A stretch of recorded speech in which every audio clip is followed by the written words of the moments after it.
नमस्कार क्रिकेटप्रेमींनो, मित्रमैत्रिणींनो, कसे आहात तुम्ही? मी जरा आनंदी आहे. त्याचं कारण तुम्हाला सांगतो. बऱ्याच दिवसानंतर एक IPLचा रंगतदार चांगला सामना मला बघायला मिळालेला आहे. सनरायझर्स हैदराबाद विरुद्ध लखनौचा सामना.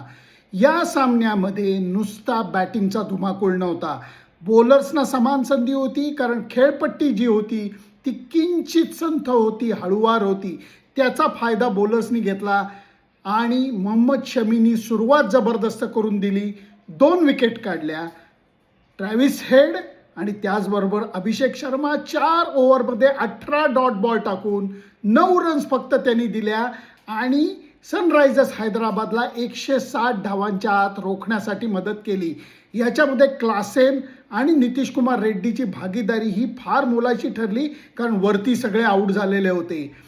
या धावांचा पाठलाग करणं तेवढं सोपं गेलं नाही. त्याचं कारण या खेळपट्टीवरती हर्ष दुबेनी अप्रतिम बॉलिंग केली. विदर्भाचा हा खेळाडू अत्यंत गुणवान खेळाडू, अप्रतिम बॉलिंग त्यांनी केली आणि त्याच्यामुळे दडपण वाढत गेलं. मार्करमनी चांगली बॅटिंग केली, अनुभवपणा लावला, परंतु खरा हिरो ठरला तो रिषभ पंत. रिषभ पंतवरती प्रचंड प्रेशर होतं. गेल्या सामन्यानंतर पराभूत झाल्यानंतर मैदानावरती थोडीशी गडबडसुद्धा झाली होती.